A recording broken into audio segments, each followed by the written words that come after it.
গণ অভ্যুত্থানের মুখে পালিয়ে ভারতে আশ্রয় নিয়েছেন শেখ হাসিনা। ইতোমধ্যে তার নামে আন্তর্জাতিক অপরাধ ট্রাইব্যুনাল গ্রেফতারি পরোয়ানা জারি করেছে। সেই সঙ্গে তাকে দেশে ফেরাতে ইন্টারপোলের সহায়তা নেওয়ার উদ্যোগও চলছে। তবে এই উদ্যোগের মাধ্যমে বাংলাদেশে বর্তমানে ড মোহাম্মদ ইউনূসের নেতৃত্বাধীন অন্তর্বর্তী সরকার কার্যত নিজ দেশে ভারত বিরোধী রাজনৈতিক ভাষ্য তৈরি করতে চাইছে বলে মনে করছে দিল্লি। ভারতের পররাষ্ট্র মন্ত্রণালয় সূত্রের বরাত দিয়ে আনন্দবাজারের এক প্রতিবেদনে বলা হয়েছে, এগুলো করা হচ্ছে বাংলাদেশের রাজনৈতিক গ্যালারিকে বার্তা দিতে। রেড কর্নার নোটিশ দিলেই যে ভারত থরহরিকম্প হয়ে কোনো সিদ্ধান্ত নেবে এমন বিন্দু মাত্র সম্ভাবনা আদৌ নেই, বরং এই সময় দাঁড়িয়ে এই কথাই ঢাকাকে মনে করিয়ে দিতে চাইছেন কূটনীতিকরা। দেশের অর্থনীতিকে কোণঠাসা অবস্থা থেকে ফিরিয়ে আনতে এবং ভবিষ্যতের ধাক্কা সামলাতে ভারতের সঙ্গে বাস্তবোচিত সম্পর্ক তৈরি করা উচিত। নয়াদিল্লির ওপর রাজনৈতিক চাপ বাড়ানোর নীতি নিলে বাংলাদেশের অর্থনৈতিক পরিস্থিতি সুরাহা হবে না। সূত্র থেকে আরও জানা গেছে, আপাতত বিদ্যুৎ বকেয়ার বিষয়টি নিয়ে প্রবল চাপে রয়েছে বাংলাদেশের অন্তর্বর্তী সরকার।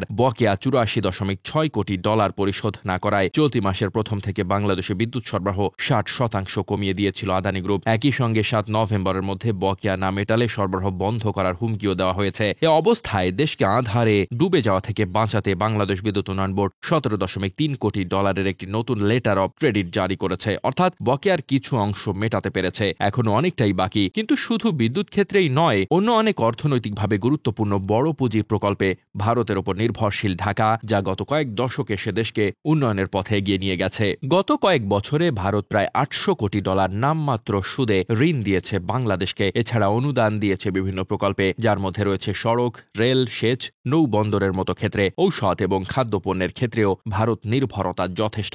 সাউথ ব্লকের তথ্য মতে ২০২২-২৩ আর্থিক বছরে ভারত বাংলাদেশ বাণিজ্যের পরিমাণ প্রায় ১,৬০০ কোটি ডলার। দ্বিপাক্ষিক সম্পর্কে গুরুত্বপূর্ণ স্তম্ভ হয়ে দাঁড়িয়েছে শক্তি ক্ষেত্রে সহযোগিতা। পাশাপাশি অয়েল ইন্ডিয়া এবং ওএনজিসি বিদেশ লিমিটেড যৌথ মঞ্চ তৈরি করে সে দেশের উপকূলবর্তী এলাকায় তেল নিষ্কাশনে বড় ভূমিকা নিয়েছে। পররাষ্ট্র মন্ত্রণালয় জানিয়েছে, এই মুহূর্তে ভারত থেকে ১,১৬০ মেগাওয়াট বিদ্যুৎ আমদানি করছে বাংলাদেশ। পাইপলাইনে ভারত থেকে বাংলাদেশে হাই স্পিড ডিজেল পরিবহন উল্লেখযোগ্য সাফল্য। প্রাকৃতিক বিপর্যয়, খাদ্য নিরাপত্তা, শক্তি ক্ষেত্রে নিরাপত্তার মতো প্রতি বছর লেগে থাকা সংকটের নাস্তানাবুদ বাংলাদেশের অর্থনীতি। সূত্রের বক্তব্য, এই ক্ষেত্রগুলোতে ভারতের সহায়তা বাংলাদেশের অর্থনীতিকে সামলাতে খুব জরুরি। এখন শেখ হাসিনার সময় বৈদেশিক ঋণের পাহাড় জমেছে। সর্বশেষ পাওয়া সরকারি তথ্য অনুযায়ী জাপানের কাছ থেকে ৯২১ কোটি ডলার, রাশিয়ার থেকে ৫০৯ কোটি, চীনের থেকে ৪৭৬ কোটি এবং ভারতের থেকে ১০২ কোটি ডলারের ঋণ বাংলাদেশের। বাস্তবে ঋণ আরও বেশি। তথ্য অনুযায়ী ২০২৩ সালের জুলাই থেকে ২০২৪ সালের মার্চ পর্যন্ত